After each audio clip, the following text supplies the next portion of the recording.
మే నెల చివర నుంచి జూన్, జూలై, ఆగస్టు ఈ 3 నెలలు సినిమాలు రిలీజ్ కానుండగా ప్రేక్షకులకి కావలసినంత ఎంటర్టైన్మెంట్ దక్కుతుంది.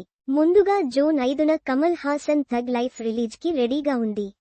ఇక ఈ సినిమా తర్వాత జూన్ 20న ధనుష్ కుబేర రిలీజ్ కానుంది. ఇక కుబేర వచ్చిన వారం రోజులకు మంచు విష్ణు కన్నప్ప కూడా రిలీజ్ కానుంది. ఇప్పటికే పలుమార్లు వాయిదా పడ్డ కన్నప్ప జూన్ 27న రిలీజ్ కానున్నట్టు తెలుస్తుంది. ఇక నెక్స్ట్ ఆగస్టు 1న మిరాయ్ రిలీజ్ ప్లాన్ చేయగా ఆగస్టు 14న సూపర్ స్టార్ రజనీ కూలీ, ఎన్టీఆర్ హృతిక్ నటించిన వార్ 2లు పోటీ పడేందుకు సిద్ధమయ్యాయి. ఈ 2 సినిమాలపై భారీ అంచనాలు ఉండగా వాటి మధ్య పోటీ ఆసక్తికరంగా ఉండనుంది. ఇక ఆగస్టు 22న megastar Chiranjeevi Vishwambhara cinema release అవుతుందని అంటున్నారు. చిరంజీవి బర్త్డే సందర్భంగా మూవీని రిలీజ్ చేయాలని అనుకుంటున్నారు. దీనిపై పూర్తి క్లారిటీ అయితే రావలసి ఉంది.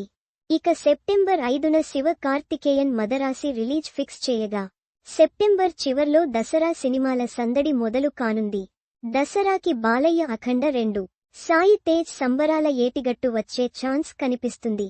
రెబల్ స్టార్ ప్రభాస్ రాజా సాబ్ ఇదిగా రిలీజ్ అదిగో రిలీజ్ అంటూ తెగ ఊరిస్తున్నారు. కానీ దాదాపు ఈ చిత్రాన్ని సెప్టెంబర్లో రిలీజ్ చేస్తారని తెలుస్తుంది. చూస్తుంటే ఈసారి దసరాకి ముందే బాక్సాఫీస్ ఫైట్ చాలా ఇంట్రెస్టింగ్ గా ఉండబోతుందని అర్థమవుతుంది. ఈ సినిమాలలో ఏ సినిమా బాక్సాఫీస్ దగ్గర పెద్ద హిట్ సాధిస్తుందో చూడాలి.